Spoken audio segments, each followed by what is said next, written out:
Good evening and welcome to the Candidate Forum for Minnesota Senate District 43 and Minnesota House Districts 43A and 43B. I'm Linda McClune. I'm a member of the Roseville Area League of Women Voters and a resident of Roseville, and I will be moderating this Meet the Candidates Forum. On behalf of the League of Women Voters, I want to thank you, all of the candidates, for joining our virtual candidate forum. It's kind of a new format and kind of interesting, as you will see. The League is a nonpartisan volunteer political organization for both women and men, organized at the local, state, and national level to encourage informed and active participation in government. This forum is part of our ongoing voter education efforts to help voters make informed decisions at the upcoming elections. This allows you, the voter, an opportunity to hear candidates discuss issues that are important to you. There's never enough time to cover all the issues in a limited time and setting such as this. If your questions are not addressed, we encourage you to contact all the candidates directly. We hope that over the course of this program, you'll learn more about the candidates and what they hope to do if elected to serve in the Minnesota House or Senate. While we never endorse a candidate, we are directly involved in shaping important issues to keep our community strong. If you're interested in learning how to make a similar impact, I encourage you to visit the League of Women Voters website at lwvmn.org.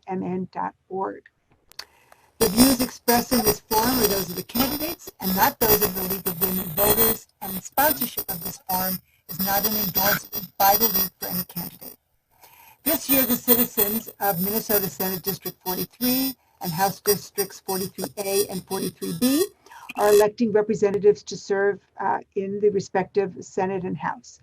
All the candidates listed on the Minnesota Secretary of State website as registered candidates were invited to participate. And we have 7 of the 8 candidates with us this evening, so thank you to everyone who's participating.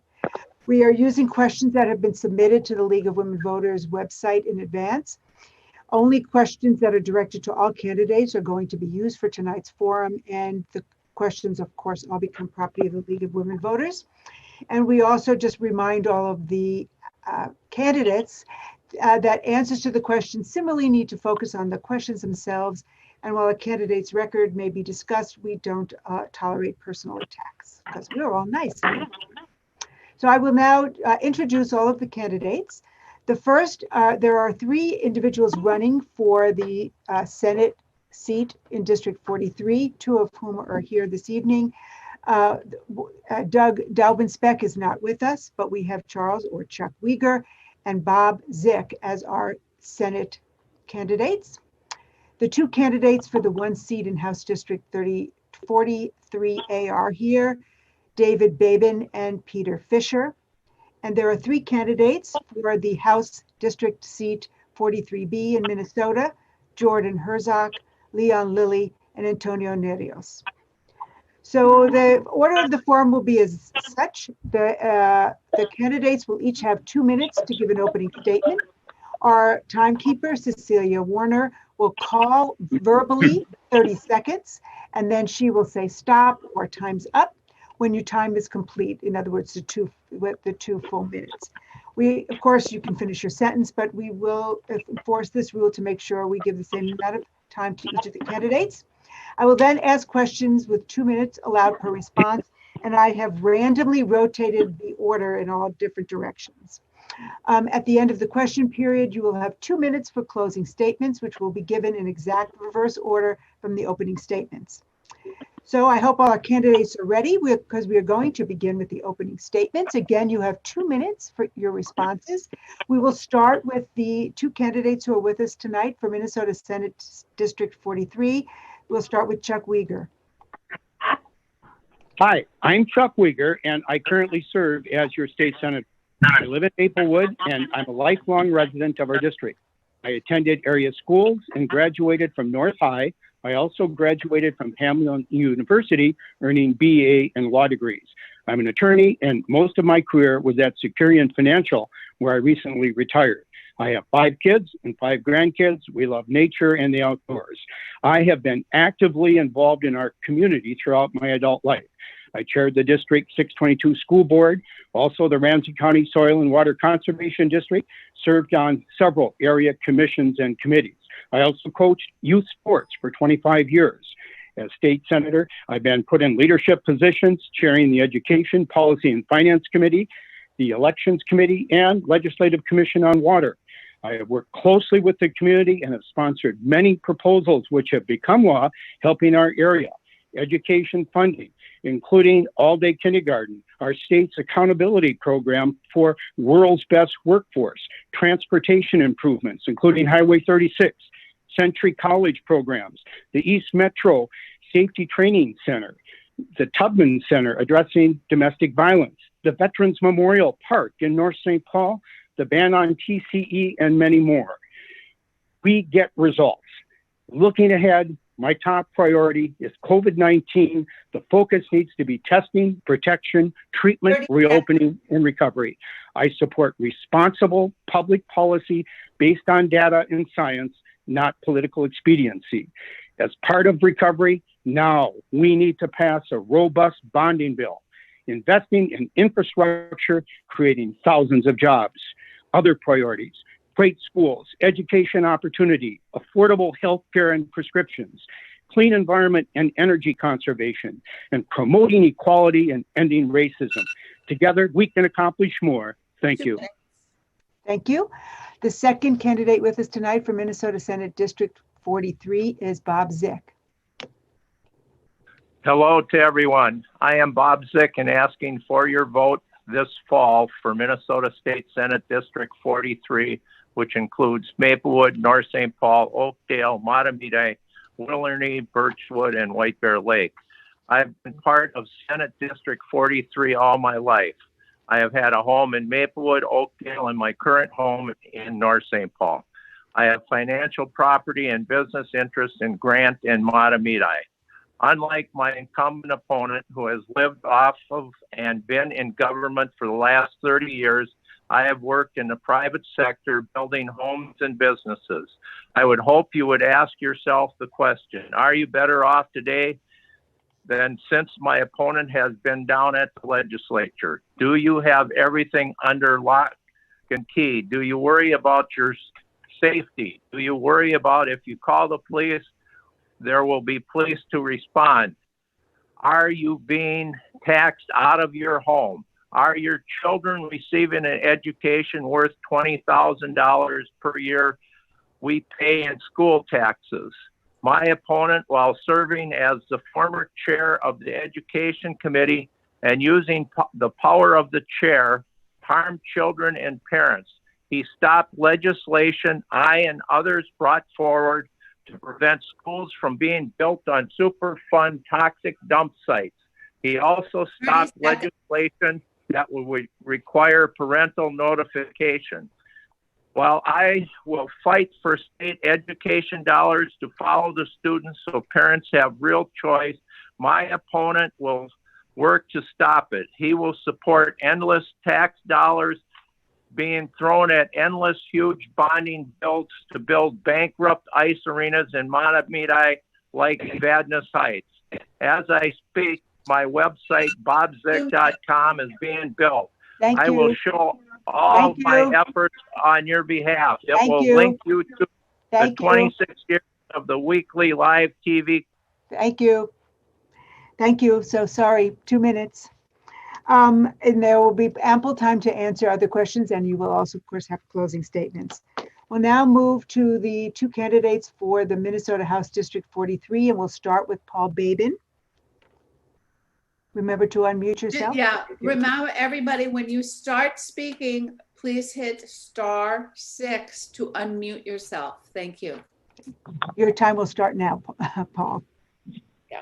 Hey, good evening. Thank you for taking the time to attend this event and giving me the opportunity to be here as well. My name is Paul Babin, and I'm running for Minnesota House District 43A. I grew up in St. Paul, in the Highland Park neighborhood near St. Catherine's College.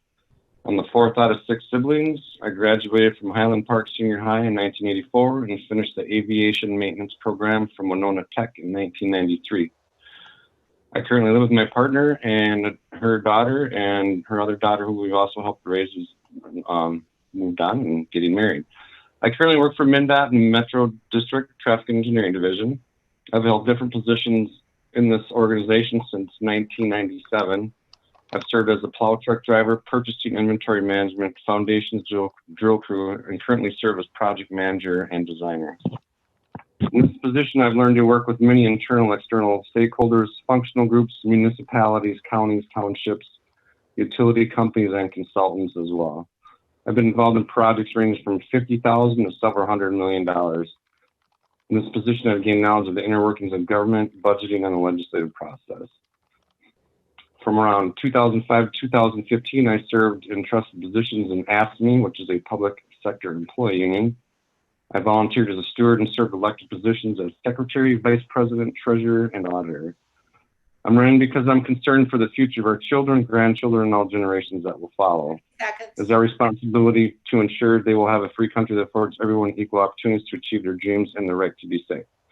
I've sat by and watched as their cities are allowed to be burned and looted under weak leadership at the state and local levels. I see story after story about small businesses being ruined by this behavior and the arbitrary policies being directed to these small businesses by executive order. We need law and order. I will support law enforcement, our rights to self-protection, fiscally responsible government, and co-equal branches of government working together. Thank you for your time tonight. Appreciate your support. Thank you. The second candidate for Minnesota House District 43A, Peter Fisher. Good evening, everyone. I'm Peter Fisher, and I want to thank the League of Women Voters for this opportunity at the forum tonight, and to those of you that are listening. It's been an honor to serve the Maplewood, White Bear Lake, Birchwood, Willardy, and Monomoy areas as your state representative. I was raised here, and I've raised my family here. I attended Hill Murray High School, Lakewood Community College, which is now Century, and St. Thomas University. My current job is I worked for the last 13 years as the CFO of nonprofits serving youth who are experiencing homelessness in small nonprofit world. And in the small nonprofit world, I'm used to having to do it all because there are not a lot of extra resources. So I've learned to be very judicious and frugal with dollars.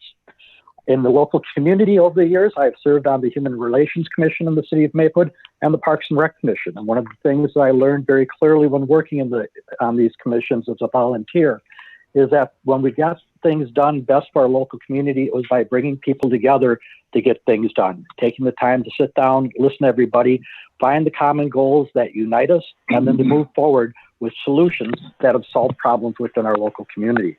I've also done that at the state level. I've worked across party lines, finding common ground to address issues in our local community and state, whether it was dealing with the contamination issues from Water Gremlin, helping save the rail line to Hugo in Minnesota, up here above White Bear Lake, that saved a lot of jobs, addressing ADA frivolous lawsuits, addressing water sustainability, and also addressing affordable housing. I know that Minnesotans care deeply about our state. I want to see one another succeed. Working together across race, religion, and geography, we can strengthen our communities by improving outcomes for all of us and organizing together so we have the power to decide our future, just as we've done in the past. By working together, we can make sure that nobody is left behind. Thank you. Thank you. We will now hear from our candidates who are running for Minnesota House District 43B. We will start with Jordan Herzog. Well, first, thank you to the League of Women Voters for making this happen. It's obviously been a very unique year, and I do appreciate your willingness to develop a workaround for us to have the discussion. My name is Jordan Herzog, and I live in Oakdale with my wife, Carrie, and my two little daughters, who are ages 1 and 2. And we actually have a third due on the way shortly after the election, so there's a possibility I will be watching the returns from a hospital room. But I grew up in Red Wing, Minnesota, and I graduated from Red Wing High School. After high school, I obtained a bachelor's degree in pastoral studies from North Central University in Minneapolis. And then I served as a pastor for about 5 years, which eventually led me to Arizona, where I decided to do a career pivot. And I went to Arizona State and obtained a bachelor's degree in accounting. I'm currently a Minnesota registered CPA, and I work in accounting for a large public company that's headquartered right here in the Twin Cities. And I'm also in the process of obtaining my MBA. And I decided to run for the office for two main reasons. The first one is because I'm a concerned citizen. I have not been pleased with the continual increase in spending at the state government level, and then the subsequent push for additional taxation, primarily by the DFL. Our education system also has some glaring disparities between the African American and white students in terms of achievement. That deeply concerns me, and I'm really just not seeing any adjustments to how the system operates to rectify those issues. Second reason I'm running is because I believe my life experience and skill set would make me an ideal candidate for the job. I developed strong analytical thinking skills through my time working in private business. And then I also spent a big chunk of my life serving people as a pastor. I believe that these experiences would make me a pragmatic and compassionate representative for my neighbors and district residents. So I'm asking for your vote on November 3rd. Thank you. The next candidate for Minnesota House District 43B, Leon Lilly.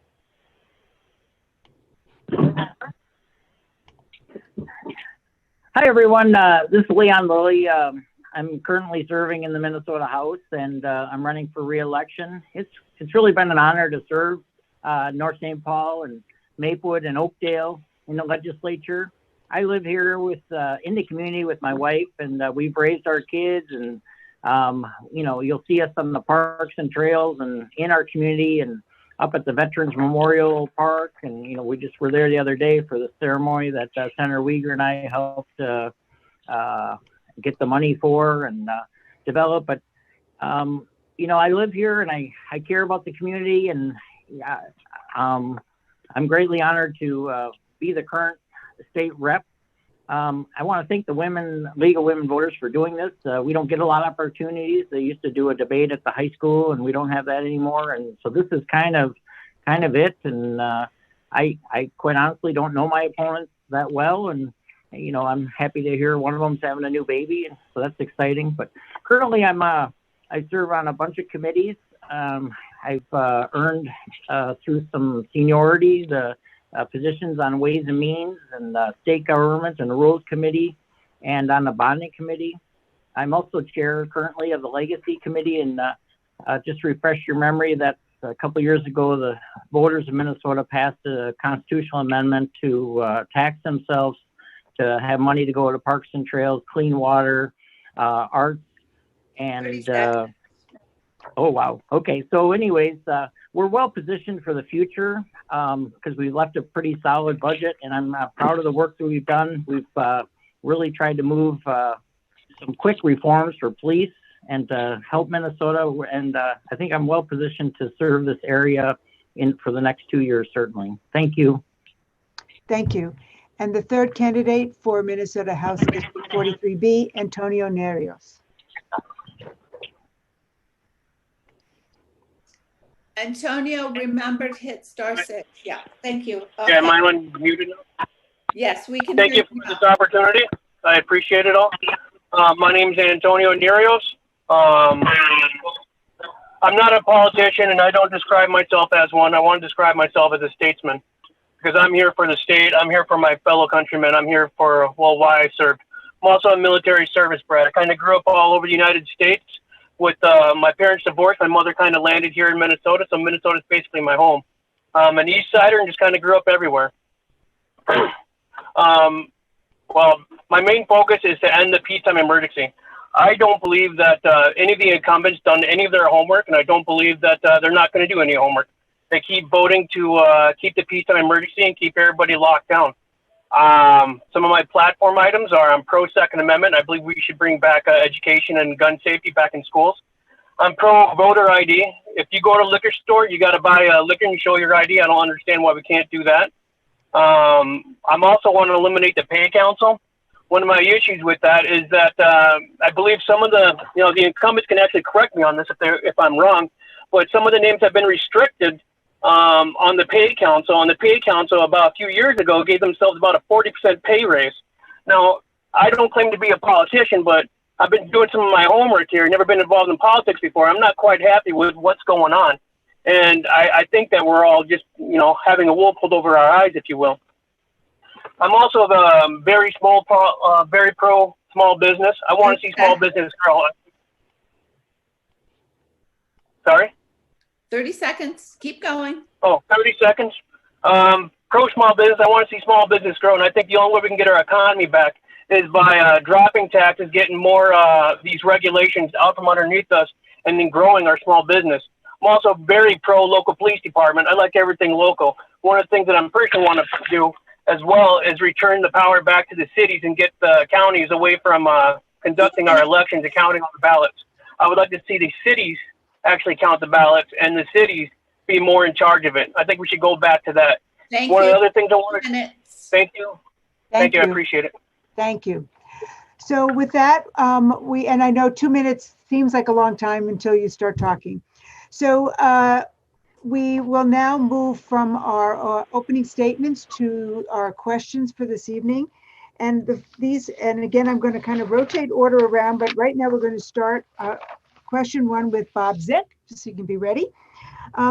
As we know, with COVID-19, we've had the result has been decrease in state revenues with a projected $20 billion, I believe, budget hole. At least that's what I was sent in this question. And so how do you think the state should solve this budget problem? And we'll start with Bob Zick.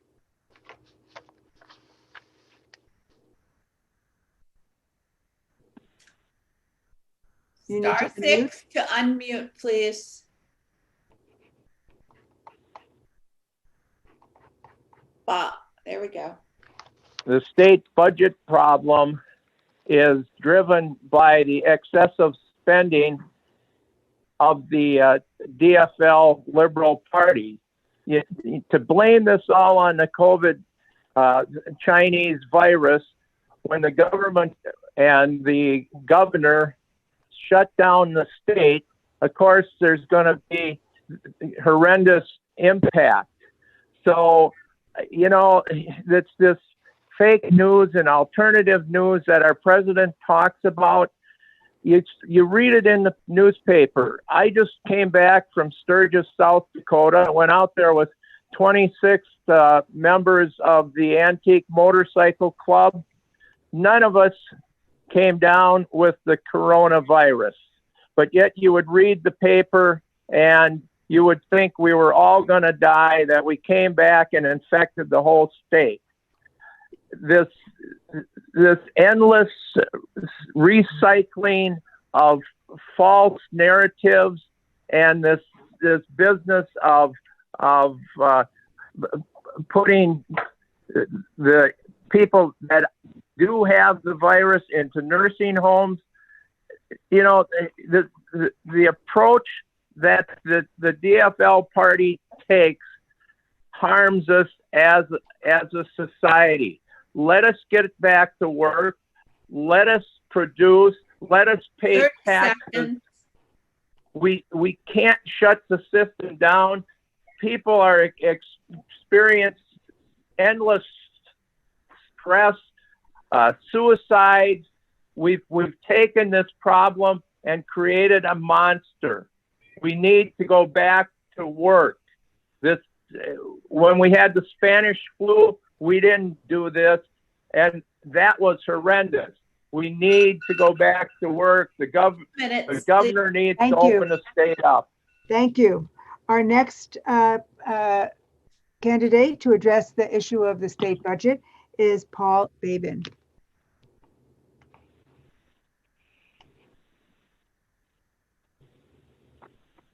You are muted. Yes, thank you.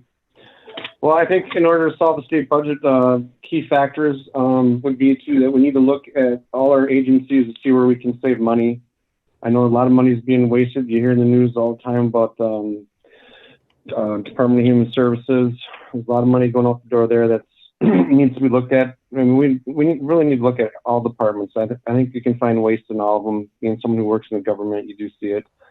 We also need to open the economy. If we open the economy, get people back to work, get businesses back going, that's going to generate revenue to the state, and that should help offset some of our deficits that we're facing. We also need to, look at spending. We're overtaxing our state and we're overspending our money. Our budget has increased so dramatically in the last 10 years. So I think there's ways that we can cut money from the government, and that's a possible solution to reining in our deficit, along with opening up the economy, like I said. Thank you. Peter Fisher.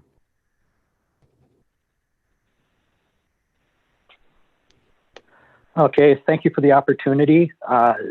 We will have a large problem that we're going to be dealing with in the next 2 years of a possible budget deficit. We need to take a look at a combination of things.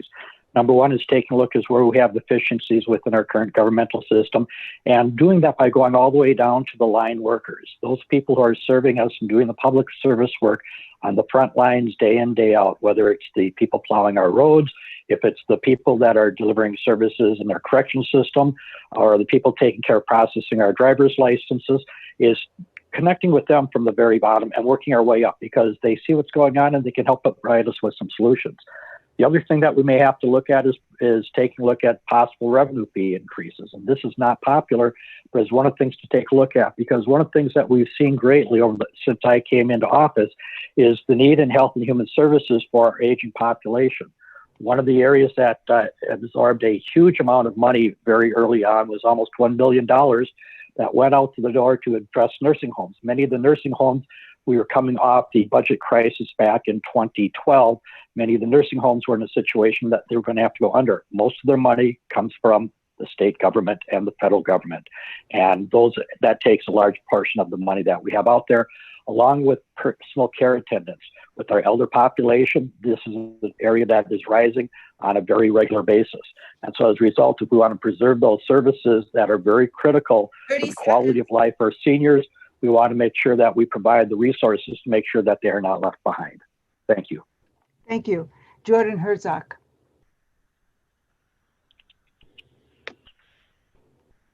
All right. I would propose a couple things to deal with the budget deficit. I think the $20 billion mark is a little aggressive. I don't think it's quite that much, but I think the deficit needs to be dealt with in a couple ways. First, I would propose a freeze in all spending increases during the current budget cycle, and then also looking into the next biennium after that, continuing a spending increase freeze. Spending's grown pretty significantly in our state since 1998, 99. Our general fund spending's increased by approximately 130%, adjusted for inflation, about 50%. So I think we're continuing to spend money and increase in that area. So I think pulling back and drawing back on some of our administrations and seeing where we can identify cost saving, that's going to be our primary focus to get our budget balanced. I would also propose an audit of all of our major government administrations. I'd like to see third-party auditors engaged so that we can identify potential cost savings and efficiencies. A lot of people read on the news there was a pretty big fraud case when it came to our child care assistance program. That obviously isn't enough fraud to balance the budget in this environment, but it makes you wonder how many more issues do we have across different administrations. So I think we need to identify where those are at and where we can tighten some different areas up. And yeah, those would be my two main proposals.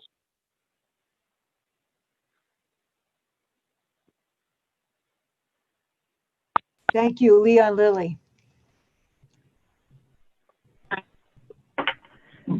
Hi, as I mentioned in my introduction, we've done a really good job in the last couple of years, and I'm pretty proud of it. I've served in the plenty years when we had a $6 million deficit, and, we're looking at some really hard decisions. But right now, as we come into this situation, we've left the state with a AAA bond rating. We built up the rainy day fund, and so we're in a good position. We have to balance the budget every biennium. We're balancing the budget. We're not like the Freds. I don't know if people are paying attention. It's just sad to me how they just print money, but we come together bipartisanly and pass the budget, and there's winners and losers, and ultimately we come up with a plan. The speakers told current chairs, all of us, to start working with agencies and commissioners, and I've been doing that. I was just on the phone today with the Clean Water Council, and they're looking at $40 million left, and we're planning for that. And they're actually looking for the initial 10%, just in case. So they're just, on the deck to have these plans. So we're looking at these things and being thoughtful, but I'm proud of where we've left the state. Going into this, we're in a good position, and we're going to be able to fight through this.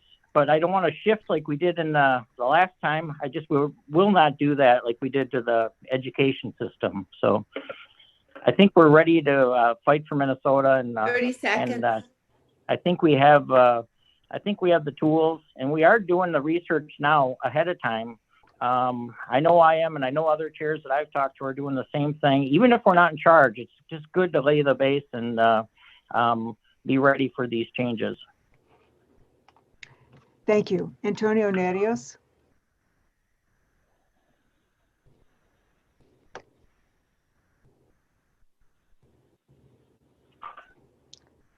Did we lose him? No. Antonio? Can you hear me now? Yes, yes. Oh, awesome. All right. Well, I'm going to agree with Jordan on this. I think there should be a freeze in spending. I also believe that, like I was saying earlier, there ought to be more of an effort to get small businesses going, because small businesses actually drive America. It's Main Street America. I also believe that there should be, along with Jordan, that there should be third-party auditors to see where all this money's going. We started this year with, roughly $7 billion surplus, and now we're at a $6 billion deficit. I'm trying to figure out where all that money went. I'd love to see where it went. I also believe that we can cut spending by cutting some of the fat off of Minnesota, such as the pay council the DFL just passed through a couple years ago. I also would like to get rid of the Met Council as well. My solution for getting rid of the Met Council is like to see all the responsibilities and duties pushed over to the Department of Transportation, and the Department of Transportation actually give out their duties to the proper state agencies and whatnot. What I also believe is that the incumbents are lacking their due diligence, if you will. And years ago, DHS, with child care fraud going on, they refused to actually investigate more what was going on. We're sending money over to Hamas, and that money, Minnesota tax dollars, going to our service members. I'm wondering why my representative isn't up there hollering and screaming at the top of his lungs if he's out there over giving out military, decorations or something. So to sum it all together, I think that we should bring back more small business. I think we should cut the fat, and I think we should cut taxes. I don't need any more time. Thank you. And finally, on this question, a difficult question about the budget, Chuck Weger. Thank you. Earlier this year, as viewers may recall, our state had a surplus of $1.5 billion. And that was the main discussion at our town hall meetings as to how it would be allocated. It was when the pandemic broke loose that things unfolded for the eventual deficit. That said, as Representative Lilly pointed out, we have a rainy day fund of over $2.3 billion. We have an outstanding credit rating. And it's through the bipartisan, stewardship of dollars that it's not going to hit Minnesota nearly as hard as other states. That said, as we go into the next, already the commissioners have taken, I think, 10% pay cuts. You can be sure that each agency, as they develop their budget, will be asked to reduce their amount of spending and come up with options. We must, by statute, have a balanced budget. So we will review the various budgets as they come forward. And what's been lacking in the Republican-controlled Senate is transparent public hearings, open conference committees where we can really let the public be involved in how these decisions are made. So I want to reassure everyone that pre-COVID, we had a very good budget balance of $1.5 billion. And approaching it in the future, we'll go to the rainy day fund because that's what it's there for. And then we'll have a very open, transparent process where agencies submit their recommendations. It will be a balanced budget. Of course, we're against fraud, and any items that can be outed, we'll address that. And I'll support that. And I remind other candidates, we have a legislative auditor. We also have a state auditor that are actively involved in various audits as well. Thank you. Thank you. So we're now going to go on. All of these issues are so complex. Pause for one moment, Linda, please, Yes, please. because we lost one of our participants for a little bit. And I will ask Michael or Joe to readmit the phone number ending with 0879. Yep. Got it. I don't know what happened. He is in and he is ready to roll. Okay, thank you. So Linda, please continue with the next question. Very good. Thanks. Thank you for noticing that. I was busy reading my question. So, all right. So with this question, we will start with Peter Fisher. So the legislature passed a compromise package on police reform. Could you comment on the legislation and then speak to what you might think would be the next 2 or 3 steps to support police reform in Minnesota? And again, we'll start with Peter Fisher.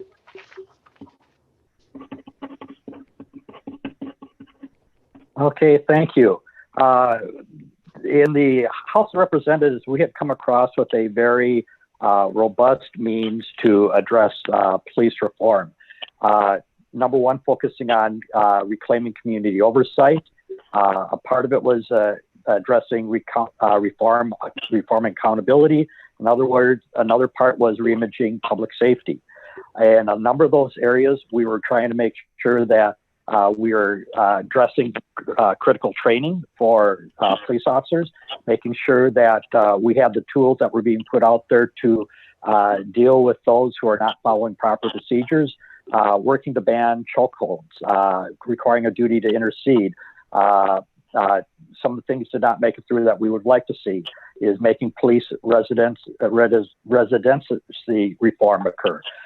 Another thing that we also want to make sure is to address the issue of when there's a bad outcome, when somebody dies at the hands of police, is bringing together a council of independent people to take a look at what happened in the system and take a look at the system as a whole to see what reforms need to be done in the system to make sure these kind of outcomes don't happen in the past, and then allowing the reports to be made with the majority and minority reports so that we can figure out what we can change to make sure that we can prevent bad outcomes in the future. We do know that based on work that the League of Women Voters had done, that there are problems that have been happened in police accountability. And some of the things that they identified as crisis intervention training, making sure that we're going to do more to educate people and figure out ways to deal with those who've got mental health issues. And also some things that we were trying to get to that did not make it through is also dealing with those who've got autism, because all those things present differently when people are in crisis. Thank you very much. Again, the issue of the recent legislation and police reform, Paul Babin.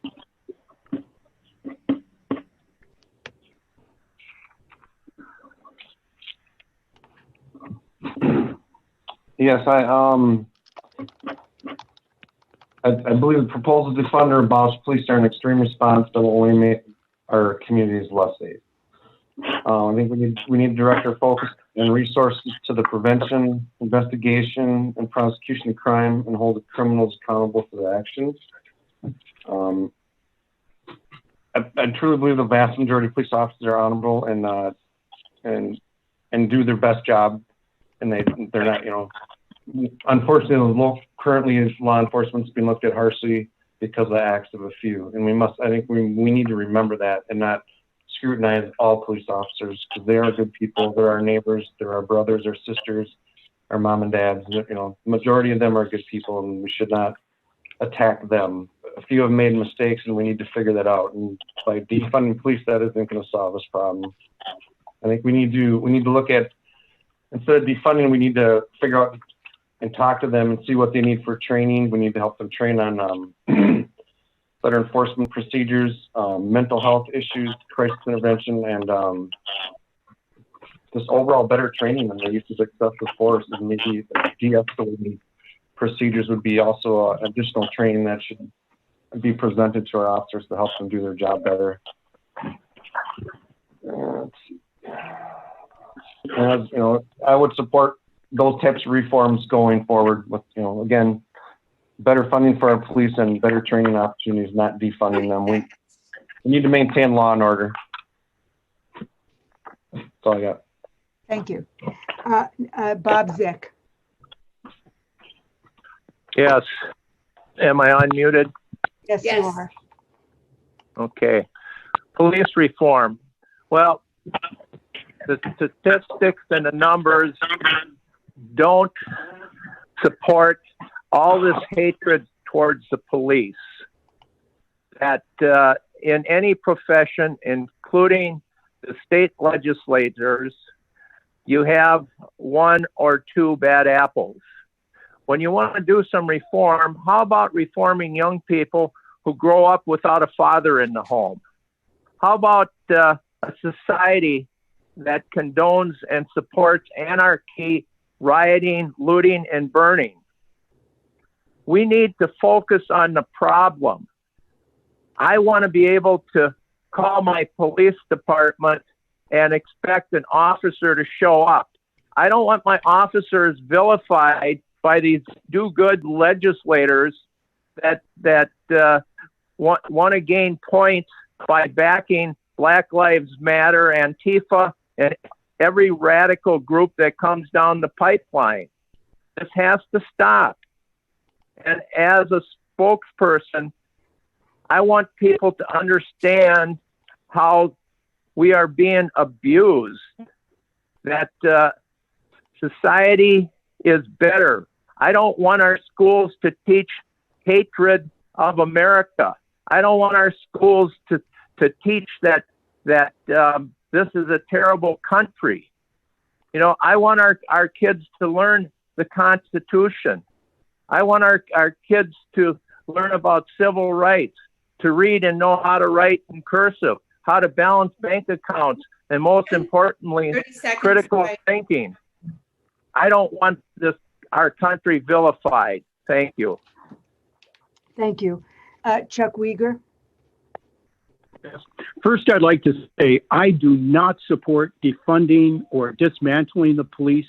I do not support rioting, looting, or setting fires to business. That isn't protesting at all. That's a crime, and that brings more pain, and there needs to be consequences. I believe we made progress this session, and it was done in a bipartisan way with the parties working together. And that's my style as a legislator, to build bridges, to work together.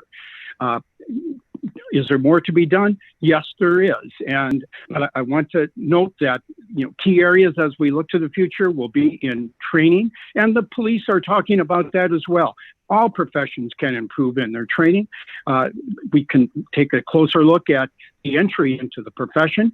We can look at review procedures as well. But what's important is that we are working together and not against each other. Our country is so divided right now, and there needs to be a healing process where people can talk civilly at the table. I want to do a shout out for so many of the police in our community. Just over the summer, I've been involved, Representative Lilly as well, at a drug house in North St. Paul where the police were active every day. And finally, the North St. Paul leaders took action to get rid of that problem. But and I'll also say I've been to 2 funerals for fallen police officers, actually with Representative Lilly, Officer Crittenden, Officer Bergeron, who gave their life. And so it's important that we remember that the vast majority of these people, they put their life on the line. I'll continue to work with them. And I wanted to share too, my record's been, fully reviewed in terms of what I support on these police issues. And I have been endorsed by the Minnesota Police and Peace Officers Association. Thank you. Thank you. Antonio Nerios. Hey, am I unmuted? Yes, you are. Awesome. I don't care about endorsements. What I'm doing is coming from the heart. And are there bad apples that exist in every industry? I think there is. Can something always be improved? Yeah, I believe that there's always an improvement somebody can always make. But I also believe that these politicians, the current incumbents, aren't doing their homework.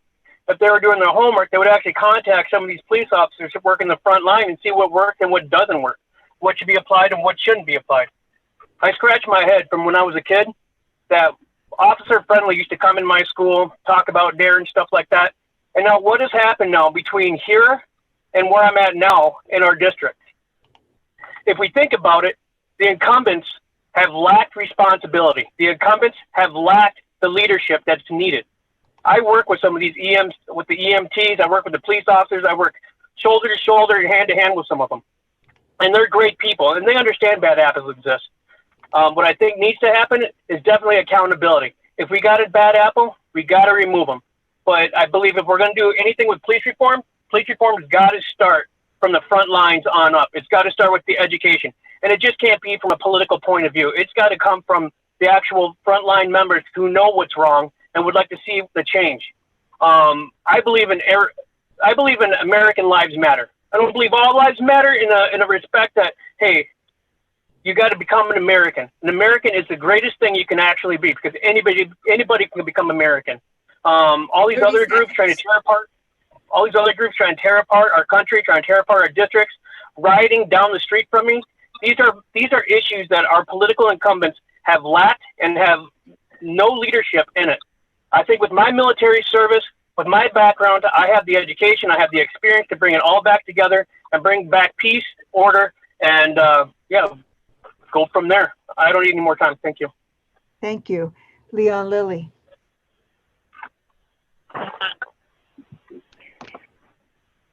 One of the positive things that has happened this summer because of these special sessions is that we were able to work on some of these police reform issues right away. I mean, it's hard not to watch the death of Mr. Floyd, murder of Mr. Floyd, and not realize that something's got to be done and how horrible that was. And you need to balance that. You know, as Senator Uyghur mentioned, our community lost many police officers. We've lost Officer Vick, Officer Bergeron, and a good friend of mine, Officer Crittman. It's just sad to know that that's going on and the risks that they bear. And I'm not for defunding and abolishing the police departments. I can't imagine society with that. Clearly we're not, I watch the news like everybody, we're not ready for that. And, but I'm proud of the police accountability things we did, that's been mentioned already with both parties getting together, improved training, use of force. Chokeholds are, we're not going to be doing that. I mean, for obvious reasons. Duty to intercede. So if you say, hey, knock it off, to a coworker. So, I mean, we know that these things are going on. So a meaningful reform has to be done. We've done some. We're going to keep looking at it. We had a Representative Fisher and I were on a phone call today, and the chair of the House committee said some of the things we did, and we're going to do more. We're not done. And I've talked to the local police chiefs and of mayors and councils about the issues, and I'm willing to work with them. But I fell out of a tree about a year ago, and I thank police officers. Matter of fact, the firefighter would rather I don't hug them when I see them to thank them. And I definitely value what they do every day to keep us all safe. And so I take a bit of offense. Thank you. Is that done? I couldn't hear, sorry. And Jordan Herzog. All right, well, first of all, I just want to say in no uncertain terms that I support our police, and I believe that the overwhelming majority of police officers are working to serve and protect our society. And I did receive the Minnesota Police and Peace Officers Association endorsement with that view in mind. In regards to the police reform bill, there are a couple things that I thought were good that came out of that. Number one, I support increased mental health training in the bill. I think that's something that we've really uniquely experienced over the last couple of decades, the rise in mental illness. So more training does need to take place for our police officers to be equipped to handle those situations. Also, I think the idea of having incentives for officers to live in the jurisdictions that they're serving in, I think that could also be a good thing and support some positive change. I believe when a police officer breaks the law, they should be prosecuted, but it needs to be very clearly stated and communicated to the public that does not represent the entire police force. I think that is critical. And like the rest of those on the call, I do not support defunding the police. I think that's a terrible idea. When I imagine a life without police, it is not a positive image at all. And I think we need to really consider what people are asking for in some of these neighborhoods. From Gallup that said 81% of African Americans, they either want the same amount of policing or more policing in their neighborhood. So we need to be careful not to fall into the extreme rhetoric where we start calling for defunding the police and supporting some of these initiatives that really damages their reputation. Thank you. So with this next question, we'll start with Leon Lilly. So given that Minnesota is the only state with a divided legislature, what would you do to help promote bipartisan solutions to the state's issues?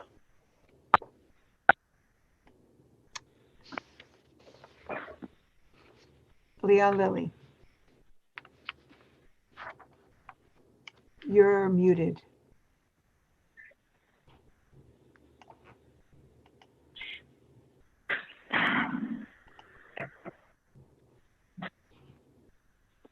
Okay, sorry about that.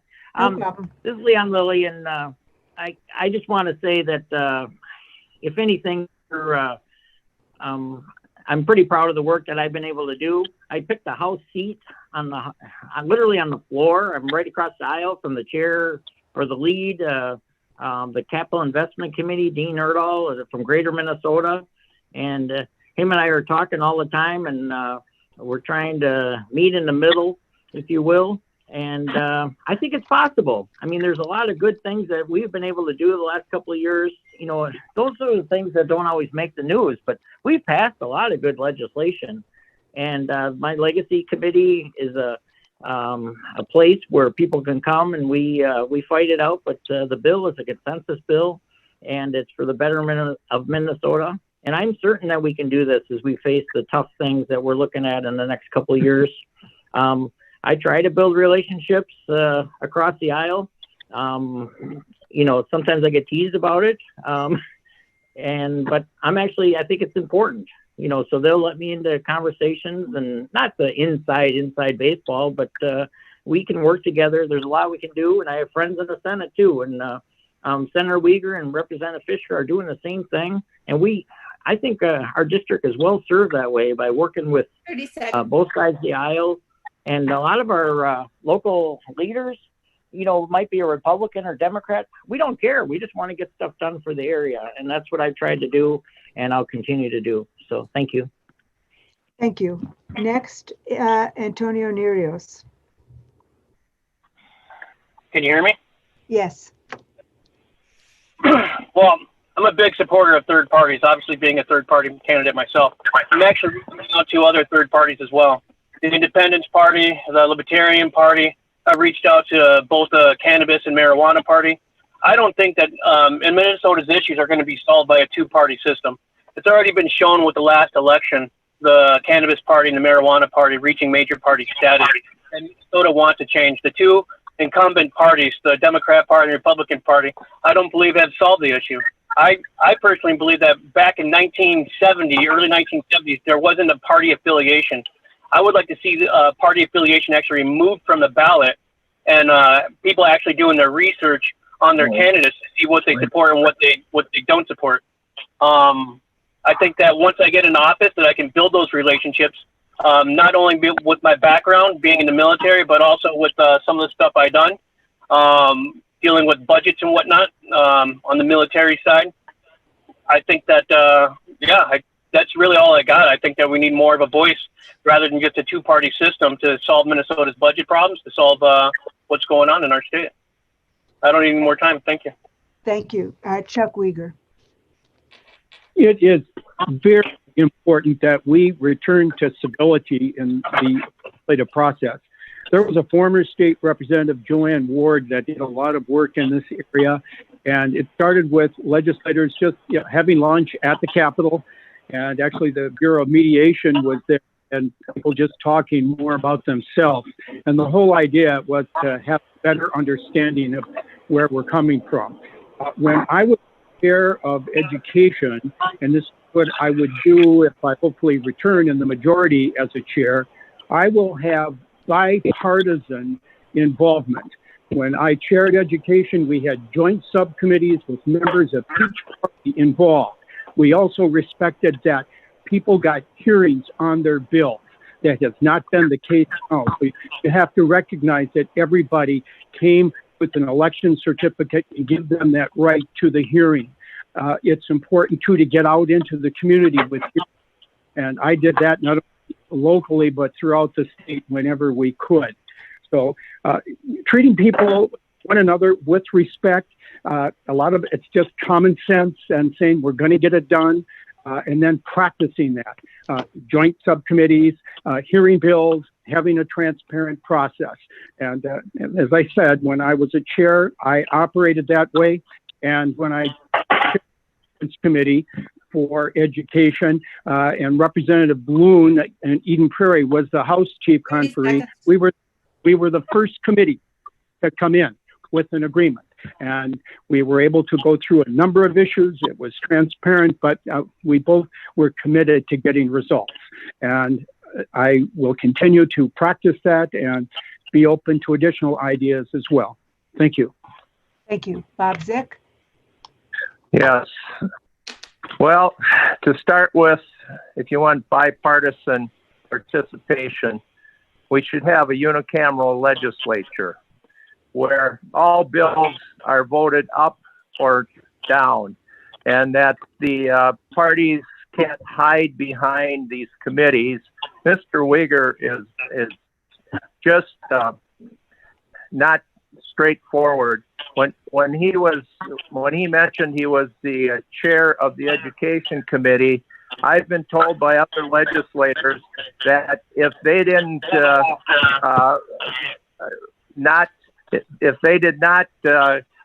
leave certain legislation disappear, their legislation would not be heard by his committee. This is the kind of shenanigans that go on down there. You know, when the third parties or the independent parties wanted to have fusion, where the lesser parties could come together, the two major parties stopped it. They didn't want to give up their power.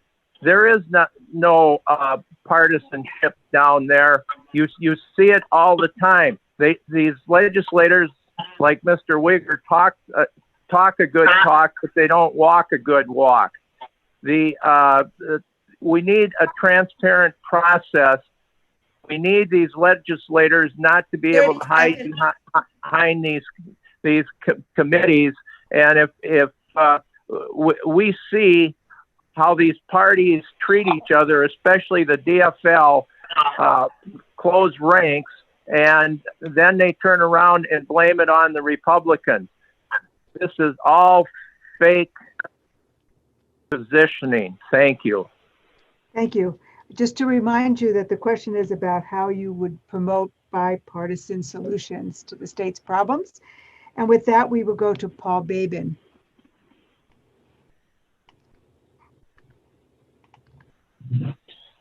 Excuse me. Yeah, I guess to me the best way is through transparency and that the public's able to understand and see what all elected officials are doing. That should be very public process that we legislate on. I think public interaction is really important too, and engaging the public in the decisions that are being made down at the legislature. Yep. And I believe through my work experience, I've learned to work with lots of different entities to solve problems and come to common ground on how we resolve the issues that are facing us. So just reaching out to the other side and, understanding that we need to compromise. Sometimes there is no compromise, and that's unfortunate, but that's what we need to do. We need to develop relationships within the legislature when I get in there, and hope to work together with the other side so we can do good for the state of Minnesota, not just the party. That's all I got. Thank you. Peter Fisher. Thank you. I have done a lot to address and helping make sure that we're more bipartisan. First of all, it starts with local issues. I've worked with our local chamber, with our local communities when issues have come forward, and then working with the area representatives, whether they're Democrat or Republican, and getting bills moved through. When we moved through the bill to save Hugel Rail Line, that was done with Republican representatives and with Republican senators. When we were addressing the issues of water government, was working closely with Senator Chamberlain and the other representatives in the area in a bipartisan way to make sure that we ban TCE, a cancer-causing chemical. When we were dealing with the frivolous ADA lawsuits that were occurring, I was working with our local community, the Chamber of Commerce, and Representative Dennis Smith, and we were able to get legislation through to help address those issues that were focused on small businesses. And this is something that I've continued to do. When we put together the water subcommittee, it was put together in a bipartisan way where it was evenly divided between both parties in both chambers. And one of the things that has come out of that is that when we have legislation come through, we agree on it jointly, and then we work together to get it through. There have been times that where my colleagues on the Republican side in the House have been comfortable enough with me that they have given me major legislation to carry when we've been in the minority because they trusted what I was doing. It's being respectful and being true to your word. Likewise, when we've been in the majority of this past year, I worked very closely with my Republican colleagues on water issues and had them carry some major bills through and help them make sure that we were able to move those bills forward. I'm also doing the same thing on the new joint housing affordability committee that we have out there, working with my Republican colleagues and figuring out where we have the common ground and being able to create the space where we can have good, honest discussions in a safe way, identify the process, and then facilitate outcomes to move our state forward. Thank you. Thank you. And Jordan Herzog. Well, this is a really important question to me. I've just seen over my lifetime how the political conversation and rhetoric has just continued to get more and more angry and malicious. And I would like to see more bipartisan action. And I think the way that starts is you have to build relationships with people that have differing views. One of the things that we treasure here in the United States is the First Amendment. We are able to share our views and we can have discussions and we can have disagreements based on opinions, but we still treat each other as Americans. And unfortunately, I think in politics, and not always at the state level, but definitely at the national level and even in the relationary level in each of our lives, politics has been something that's starting to divide families and divide friendships. So I think engaging with people on the other side and building a friendship, trying to understand where they're coming from is really important. I think there's a reputation in politics that people are not being honest and that people are attacking personally, even though they don't really believe it. And I think that can end by building relationships with people across the aisle and agreeing not to attack personally. So I do echo what a lot of what has been said. Again, we are Americans. We're Minnesotans first. 30 seconds. Party affiliation should be based on ideas. And I would encourage everybody, whether you're an elected official or running for something, or if you're just listening to this call, get yourself out of an echo chamber and engage people that have differing points of view. You can really sharpen yourself up and learn to love people that have you. Thank you. So this next question will start with Paul Babin. As we know, the state of Minnesota has a significant racial inequity that has been demonstrated in a number of ways. And the question is, I will just read it, I guess. How will you work to improve racial equity in Minnesota? And we'll get it starting with Paul Babin.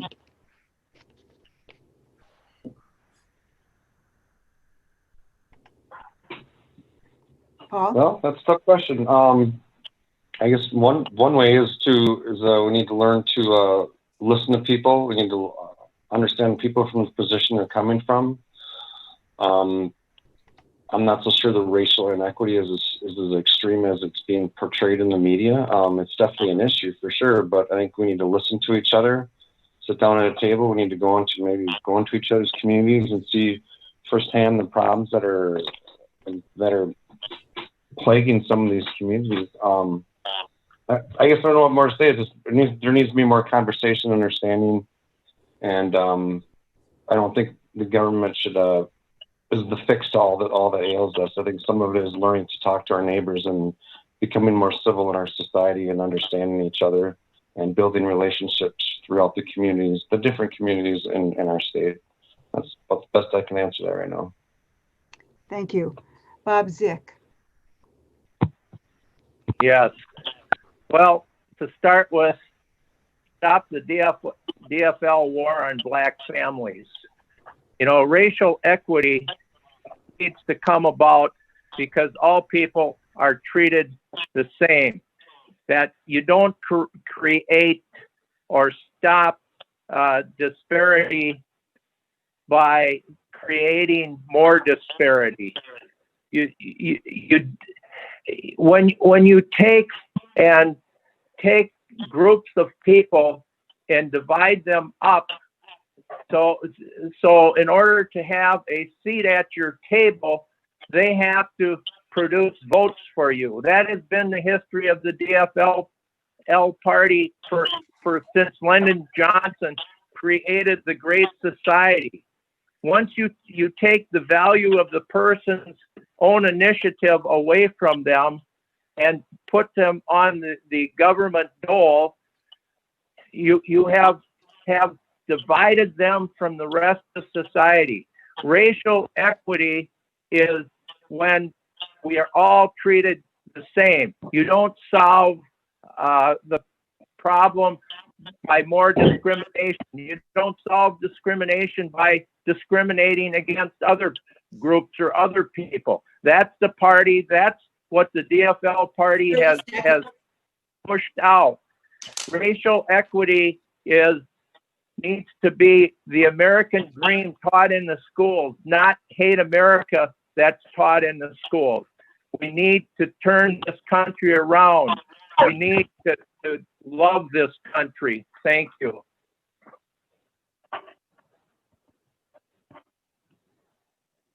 And next we have Chuck Weger. Yes, we should love our country. We should love one another.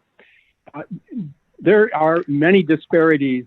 The racial inequities are critical to the healing process, not only in the state, but throughout our country. There are inequities in education, in the job market, in healthcare, and that's not just speculation. It's what the facts show. And so what can we do about it? And each of us can do something. In education, where I've been active, I have been a strong advocate of Ready for K, trying to provide opportunities, especially for disadvantaged students. And we have a number of those programs right here in the district where students can be in a high quality early ed program so that they'll hopefully be ready for K. Because the statistics have shown that there is a higher level of dropouts if you're not white. The chances for your succeeding are less if you are not white, and a lot of this gets back to the education that they may have received, what they were experiencing in the district. And so Ready for K is important. It's important as well to have more teachers of color so that the students can get inspired and teaching from people that look like. We need to have a much better balance, and I've sponsored proposals to provide incentives for teachers of color. And in terms of what we can do, we keep working on the early ed for early intervention programs to help parents. We need to provide additional opportunities and healthcare as well. And I mentioned housing. The statistics, again, are what they are, that ownership is much less. Thank you. 2 minutes. We need to continue to work on it. Thank you. Next, Antonio Nerios. Well, you know, I don't like to talk about myself too much in a racial sense because I'm multi-ethnic. I'm Hispanic, I'm Native, I'm Greek. I grew up poor over on the Lower East Side, but that's enough of my harp story. I don't want to get into that. What I think is lacking, especially with the incumbents that have been here for years, is actually to start teaching that we're Americans first.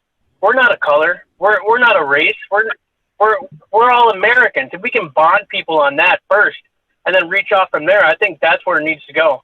I think what we're seeing with the mainstream news right now is that people are seeing our leadership lack. Everybody's getting upset. People are causing riots and fights and starting to, segregate themselves. They're starting to divide themselves into a race and color and everything. And I think it's completely wrong. Knocking door to door in my district here and in other districts, everybody agrees. It doesn't matter what color you are or what anything. Everybody knows there needs to be a change. And I think that change is going to come from somebody from an outside point of view who doesn't want to divide Americans based on race and based on color and start segregating in schools and everything like that. I do believe that the education system needs to be proactive and teach that we're Americans first and we're not a color. It doesn't matter who you are, what color you are, where you came from. We have the American dream to fight for, and that American dream belongs to everybody. It doesn't matter if you're black, rich, white, green. It doesn't matter. All that does is serve to divide Americans. I think that we should start teaching children, especially in K through elementary, that, hey, we're Americans first. It doesn't matter your color. And I believe also that in high school, you need to graduate with an understanding of the Constitution and how it applies. I don't need any more time. Thank you. Thank you. Leon Lilly.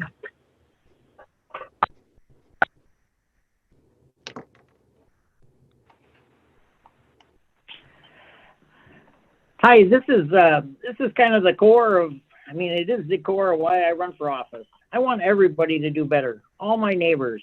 I want everybody, just like my own kids. I want my neighbors' kids to do better. I want everybody to do better. So this is sad to me that we've left some behind, or they're just not getting the same opportunities or succeeding.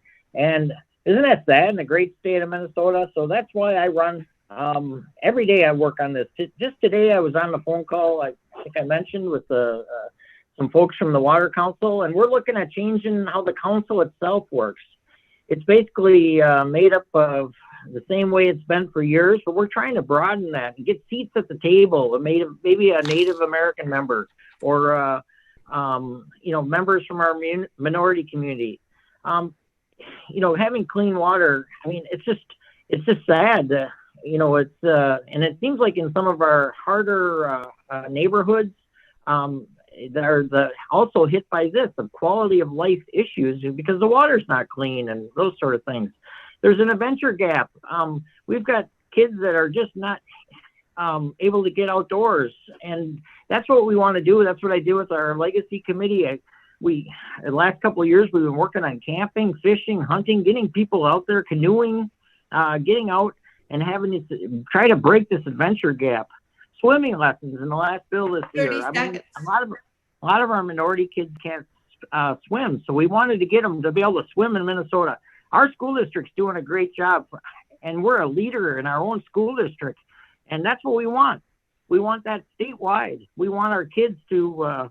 We want all our kids to do better, and I'm proud of the work that our local school district's doing, and we can keep doing that as a state. We had them down there testifying, and we can certainly get them to be the template for the whole state. Thank you. Jordan Herzog.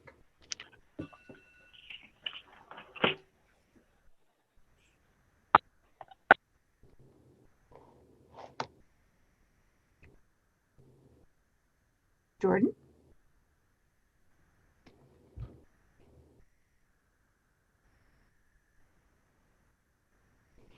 Jordan? We're not hearing you. Can you hear me now? Yes, we can. Good. All right. Sorry about that. No problem.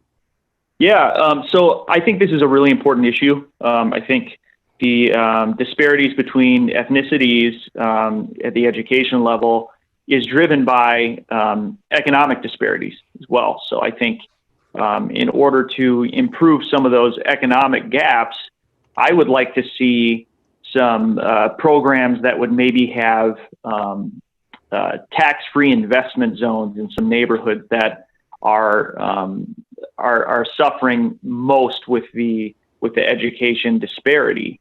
Also, I would like to provide parents and students with alternative options to the public school. I think it really has become evident over the years that the public school system, as it currently stands, has failed African American students. And I think in order to improve that, I think we need to encourage the implementation of additional charter schools that can actually go into neighborhoods. We do have open enrollment laws in Minnesota, but the frustration with that is there's a geographical disadvantage to students that might come from a single parent household, and they can't drive them out to a school district that might be more fitting. And so I'd like to see an expansion of charter schools. I'd like to see additional scholarship opportunities provided to people to provide or to attend potentially private schools. I don't think that should just be something that wealthy people are allowed to experience.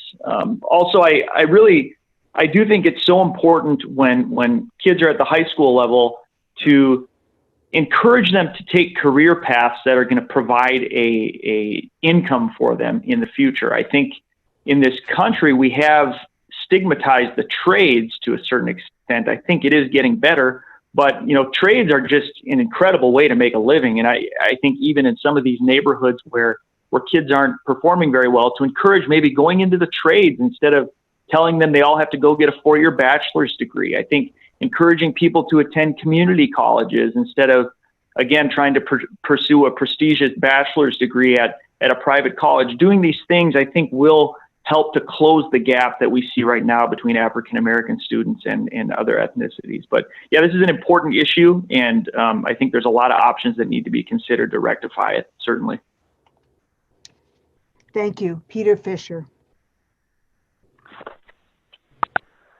Thank you. Racial inequities that we have throughout our country are large and serious. Where this has been driven home to me is for the last 13 years, I've worked with youth who are homeless, primarily people of color in North Minneapolis and also on the east side of St. Paul. And some of the things that have bothered me so much is as I take a look at the way the system works today, is if you're white, it works all right. If you're a person of color, it does not. They're at a disadvantage. I've seen it too often. In the private sector, it's not unusual that for the same jobs, for the same capabilities, a person of color is paid less than a person who is not of color, who's of the majority. I have had youth who have come up to me who have told me that they do not feel safe when they go out into the suburban communities to work their jobs. They're afraid they're not going to come home alive.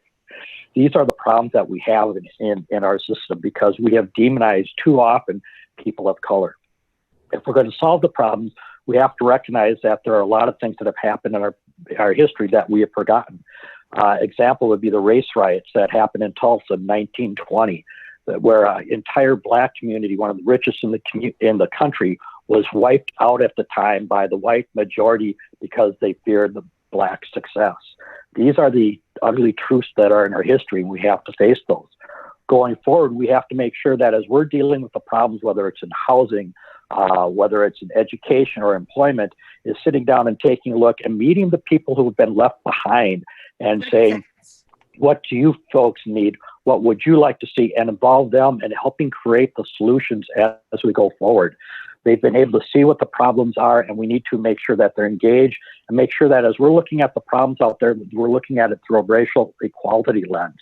And once we start doing that and understanding where they're at and meeting them where they're at, we then have the opportunity to figure out what the barriers are to start removing those barriers to move everybody forward. Thank you. Thank you. So these issues are very complex, and we might as well just march on with another complex one. And so with this question, we will start with Jordan Herzog. Do you support universal health care? Why or why not?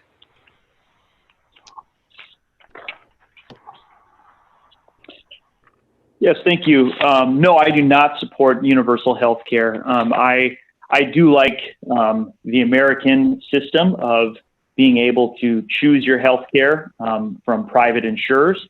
I think we do have problems with the price of insurance. I think a lot of people have been priced out for a variety of different reasons. I think there are things that can be done to fix that issue and at least start to make progress. One thing that the state of Minnesota has implemented is a reinsurance program where basically certain people that might have extra high costs because of maybe a pre-existing condition, a portion of their premium is covered in order to help them be able to afford that insurance and then not make the pool more expensive for everybody else that's a part of it. I think Medicare needs to remain separate. I think that's something that our seniors have paid into their whole life. And I don't want to see everybody go into the same pool where either taxes are going to have to be raised severely, or there's going to have to start to be cuts in elective surgeries or things that might not be deemed necessary by the government. I am very skeptical anytime the government would take over an industry altogether. I don't think that is a good idea. I think America has led the way in innovation, and I'd like to see it continue to be that way. I don't believe the profit motive's a bad thing. I think the profit motive can help us to make things more efficient, and I think it can help us to increase competition. One thing in particular that I'd like to see happen is I would like to see medical billing be legislated where costs would have to be shared with the patient up front so they can do better budgeting and decide, what services they're going to take. And sometimes there are things that are not necessarily required in a medical procedure, but they're not told about the cost, and then they get a surprise bill later. I would like to see those costs provided to patients up front. That's one thing that I'd like to see implemented immediately. Thank you. Peter Fisher.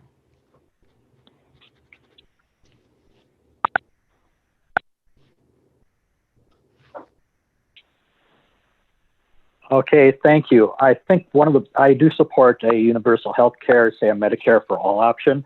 And it's because I see that the current system has failed us. And there is so much waste that I see in the current free market system that it's very disturbing. Some of the instances I've seen is I know that there are clinics that they employ 2 or 3 people, and all those people do is resubmit claims that the insurance company rejected, that the insurance company should have paid the first time around. When you take a look at 3 people being tied up in that type of situation, that could have gone to providing care services. I've heard from numerous doctors and nurses complaining about that. Each insurance company does things differently, and they spend almost half their time just dealing with insurance companies, finding out what procedures they're going to pay for people. Waste in the system, waste in the free market system that does not allow for efficient health care. I've seen the same thing at the current nonprofit that I work with. We have a clinic that provides services for youth between the ages of 11 and 24. And the amount of money that we have to spend to purchase software to interchange with all the insurance companies and the staffing that has to go with it, we spend almost as much money as that as we do on trying to address the needs of homeless youth. If we had a more efficient system, we would have better healthcare outcomes, people would have better accessibility, the waste in the private system would be flushed out, and organizations, nonprofit organizations like ours, could deliver more services that would help the most vulnerable people in our communities. Thank you. Thank you. Next, Paul Babin.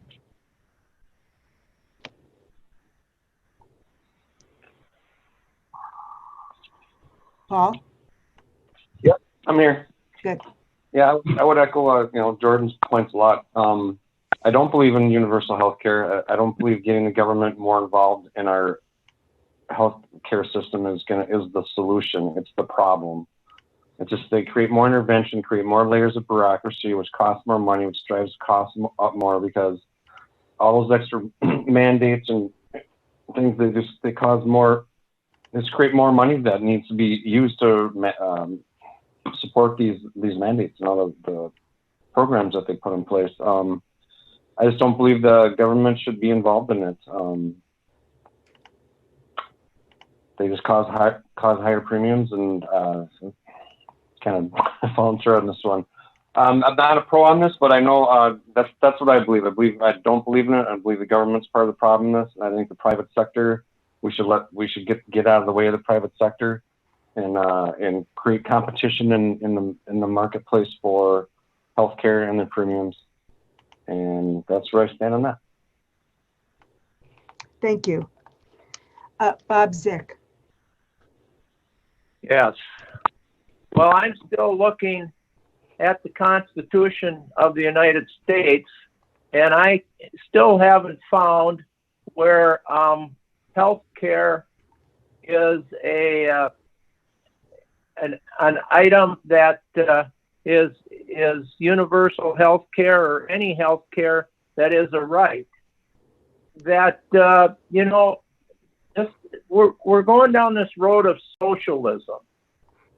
When I was a little boy, it cost $5 to go to the doctor. And then came the Second World War, and of course there was a pay freeze during the war. So the way they got around the pay freeze is they handed out benefits, and one of the benefits was health care. Now, myself, as a retired union member, my union negotiated with our employers for health care, and I'm an advocate that health care is not a right, that health care is something that you earn. And I would advocate that all employers have to provide a certain minimum level of health care, and the underwriter of that could be a government entity, but that people that work part-time get part-time health care. But it's not that everybody is granted health care as a birthright. We can't afford that. Let people reward themselves by having self-worth and being in the position of going to work. 2 minutes, Thank you. please. Thank you. Next, Chuck Uygur. I support health care, including dental care, for all. Every Minnesotan, every American should be able to get the health care they need when they need it at a price they can afford. For years, insurance companies have charged too much. Waste, policies full of holes, and coverage was easily denied or revoked. The Affordable Care Act changed that, providing families with a new and greater measure of health security. But that act has been under attack, and there is much to be done. We need to guarantee coverage to every American as a matter of right, encourage healthy behavior and protect others from unhealthy behaviors, and allow people to make their own health care choices. It's a national issue in Minnesota.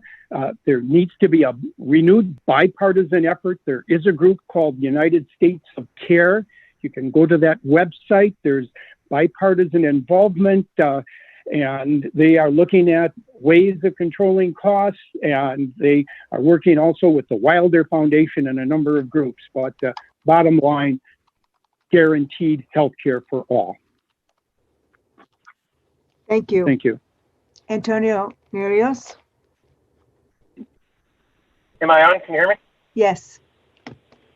I don't support universal health care. I don't support universal dental care. What I do believe is that health care and dental care is an opportunity right. It's the right of every citizen to go out and achieve it. What I don't believe is that my taxes should continuously come out of my paycheck and pay for somebody else who I don't know who it is. I believe that an individual should be able to reach out and contact a business and say, I would like to do business with you, and do that. I think a way to solve most of these problems is small business. Allow small business to flourish, get more small businesses involved. That will actually grow the opportunity for everybody in America to have health care, to have dental care. I think the current incumbents lack leadership because they've been there for years and they've been creating these laws and policies for the healthcare industry and for the health insurance industry for these companies to jump hoops through. And then what they do is they push it back and forth on each other. I think the companies push it back on the lawmakers push it back on the companies, and it goes back and forth. The only way to solve this is to get small businesses back in the game, small businesses to run healthcare as it should be. It should be an opportunity for everybody. I also believe that the military, we all served. Sorry, I heard something, but I'll skip it. I also believe the military, we all served, and we should have the right for obtaining that health care if we earned it. I don't need more time right now. I lost my train of thought. But yeah, that'll be it. Thank you. Thank you. And Leon Lilly.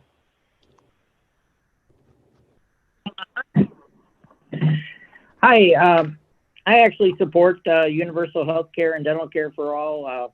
I really just, in all honesty, I highly doubt it's going to be up there at one of our key items next legislative session. We're facing a huge deficit and big issues, you know, and that we've mentioned education, some of the others.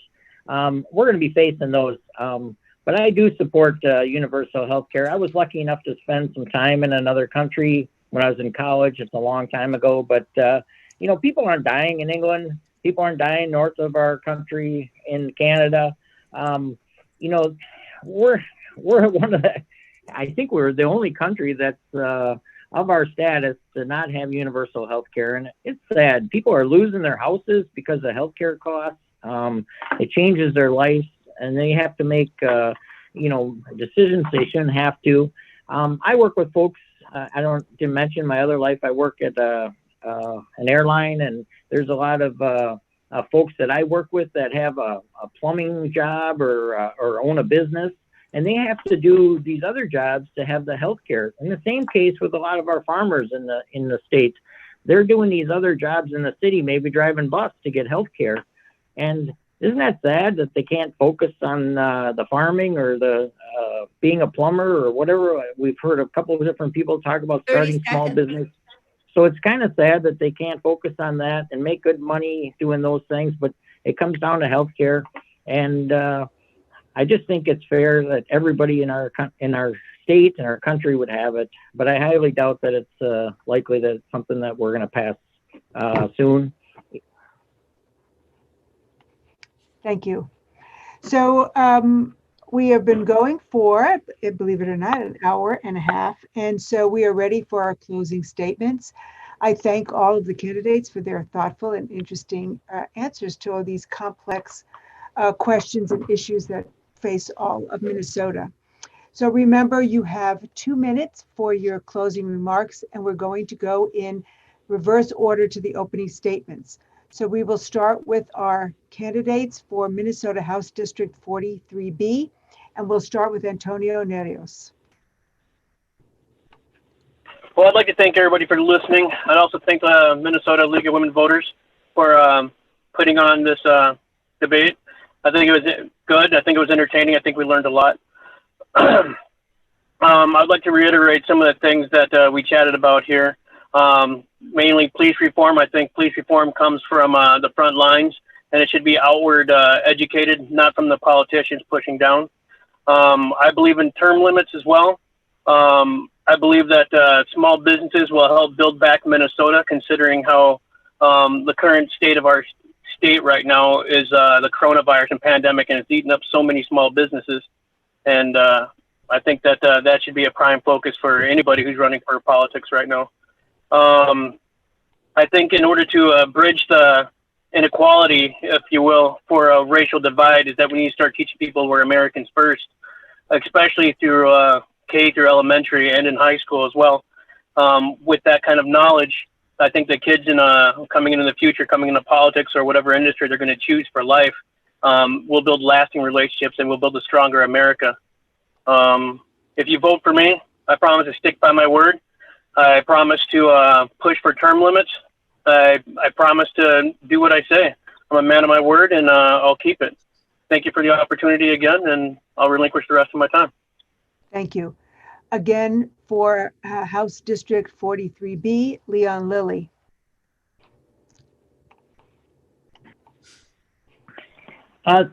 Thank you to the League of Women Voters for putting us on. Again, this is a great opportunity for us to to really essentially meet the folks that are running against us or running to serve the same area that we are. It's nice to, hear from Antonio and know about his military service. Thank you for that, sir. And Jordan, I'm excited to hear about your new baby. And I remember that days when my kids were young, and I just know how important that is and what a great life blessing. But I'm really been honored to serve and to represent this area. Our communities are unique. We're suburban. We're first ring suburbs. We're second ring suburbs. But we're unique. We have many good things going on that we need to be proud of. And I proudly represent that the state, but there's things that we need to fight for. And I go down to the legislature and work across the line. And I mean that, I really do. And I'm proud of the efforts. I'd like anybody to challenge me on that I don't try to work with everybody. But I'll work with our local leaders to find out what the mayors want and the councils and the cities need and try to bring that forward to the state. I try to be a positive voice for our area. I think that the team, Senator Uyghur and Fisher, we've been really lucky. We've got each different strengths and then we can bring to the table. But I think I'm very proud of the work we've done, and I'm ready to fight as we face some difficult times and to be a positive voice for our area. I love the state. I love North St. Paul, Maplewood, and Oakdale, and I'm proud to serve, and I feel very humbled to do that. Thank you. Thank you. And the final candidate for House District 43B, Jordan Herzog. Well, again, thank you to the League of Women Voters. We really all appreciate your willingness to put this on despite all of the complications going on with COVID-19. That's really where I want to focus is right now what we're facing as a result of this crisis. We went from being in a surplus position in our budget to now we're facing a pretty major deficit as a result of the lack of tax revenue coming in from the shutdowns. My proposal and what I will stand firm on is I will resist any additional taxes that would be pushed. Right now, we have the 4th highest corporate tax rate in the United States. We have the 4th highest top tax bracket in the United States for income taxes. And I don't think we have room to increase that if we want to continue having a strong, robust business economy here. There are serious things that we're going to have to decide, and the government needs to share in the sacrifice. So we need to look for areas where we can cut costs, where we can save money, and where we can be innovative, just like everybody in the private sector is being forced to do right now. I am asking for your vote on November 3rd. I think I'd be a good candidate for this job. I love listening to people, going out and knocking on doors and getting to know my neighbors and district residents has just been a joy for me, and hearing their opinions. And there's a lot of frustration out there, and I think we need to do something to resolve some of these issues. And I would be very happy to be the representative to fight for that and to listen and to do what I say I'm going to do. Thank you again. Thank you. We'll now hear closing statements from our candidates for House District 43A, and we'll start with Peter Fisher. First of all, I want to say thank you to the Roseville Area League of Women Voters for hosting this forum tonight. Thank you to everyone who's been watching the forum and asking the questions. I also want to thank everybody who's running and who's been part of this forum and providing their feedback and thoughts. A lot of those issues that have been raised out there are very important to us all. And I think some of the important things that we have to remember is that we are in challenging times. The current pandemic and murder of George Floyd has laid bare the deeply rooted inequalities between our communities, our neighbors, and the need for big changes. And we've had others out there who are using the opportunities who are more interested in dividing us instead of uniting us. And it's important for us to come together, because it's when we come together that we're able to solve the problems out there. One of the things I recall is that if you want peace, work for justice. And one of the best ways to come for justice is coming from the base root where all of us Minnesotans come from. We all want a good life and a better future for all of our families and for our neighbors.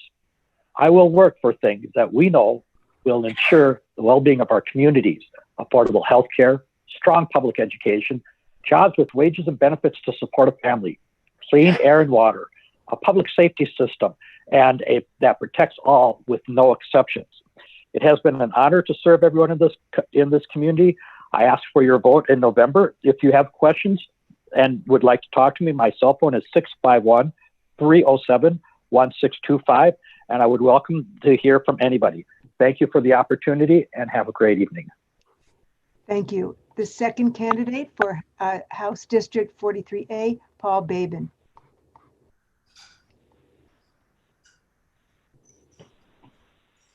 Thank you to the League of Women Voters for putting this on, and thank you for the citizens that are out there listening and giving me the opportunity to participate in this forum. I understand we live in uncertain times at this moment, some of which no one could have predicted. We all have been impacted by the chaos and epidemic of these times. We have seen record unemployment, destruction of many small businesses via rioting, bad policies under Democratic leadership. We have seen the House of Reps refuse to end the emergency powers of its governor and restore the rights of the people to worship, engage in commerce, attend weddings, funerals, to name a few.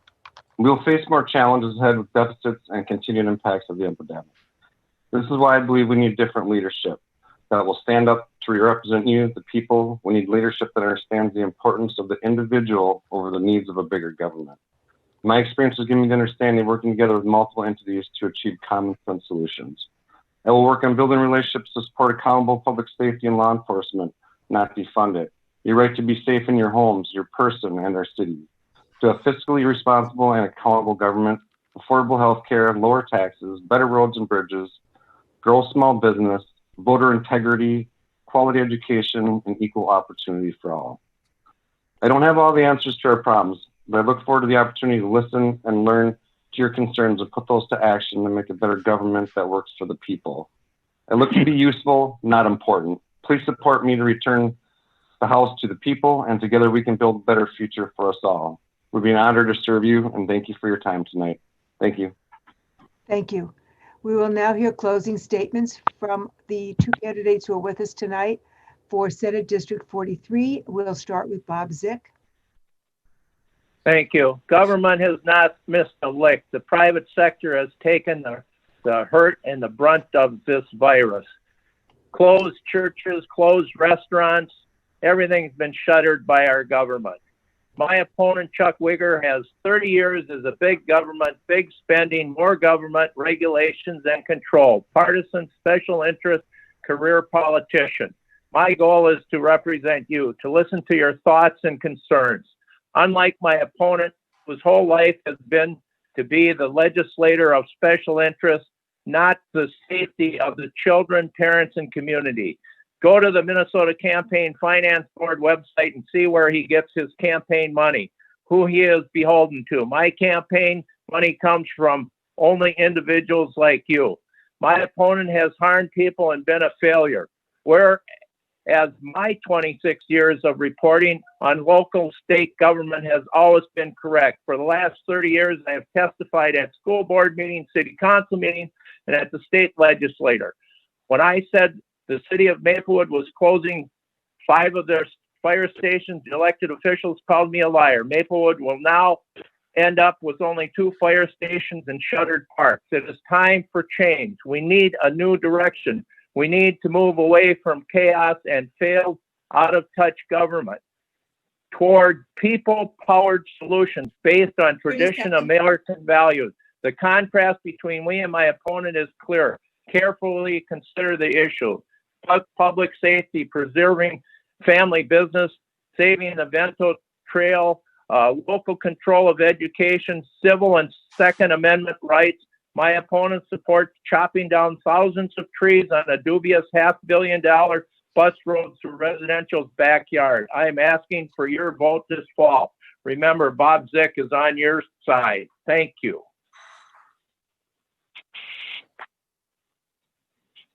Thank you. And the second candidate for the Senate District 43, Chuck Wigger. Thank you to the League for sponsoring tonight's forum, and to the candidates and their families, peace be with you, and to everyone for watching. Viewers, I deeply appreciate the honor of representing you in our area. Throughout my public service, I have always actively communicated and worked with the community. Together, we get results. Several examples: banning TCE this session, the cancer-causing chemical. Minnesota now is the first state in America to do this. We worked with hundreds of local neighbors to get this done. Great job, and I want to thank Representative Fisher on that. East Metro Public Safety Training Center, 22 communities now have a training facility. The firefighters we worked with, Representative Lilly and others, were a part of that. The Tubman Center on domestic violence training prevention. They have a whole bunch of programs to help families get their life back together. We worked with the sisters at the monastery. The Vets Memorial Park in North St. Paul, working with veterans to get that. By the way, we'll pay tribute to POWs in the march tomorrow. The Lake Links Trail, relocating Bruntrup Farm, much more. These efforts have been recognized with many different awards, and we appreciate that, but it's on behalf of the community. And I do appreciate being endorsed by 20 groups representing thousands of district residents, from small business to environmental groups to education. Looking ahead, COVID-19 is priority one. I'm guided by data and science, not political expediency. We will get through this. I support a robust bonding bill, investing in infrastructure, creating thousands of jobs. And let's get that done soon. I believe Minnesotans deserve great schools, quality health care, affordable prescriptions, and a clean energy future to preserve our environment. Please call or text me anytime at 651-770-0283. Thanks for the honor of representing you. Together, we will accomplish more. Thank you. In fact, thank you all. I would like to remind those listening to this candidate forum that the views expressed in this forum are those of the candidates and not those of the League of Women Voters. And sponsorship of the forum is not an endorsement by the League for any candidate. I would also like to highlight and thank the Voter Service Committee for Roseville League of Women Voters, especially Cecilia Warner, our fabulous timer today, and Teresa Wernicke, and the fabulous Maplewood technical expertise from Joe Sheeran, Michael Folds, and Kevin, our recorder. I would also particularly like to thank the candidates for their participation in this League of Women Voters sponsored virtual forum. I would like to acknowledge and thank the candidates who are serving their community by their willingness to participate in the democratic process by running for office.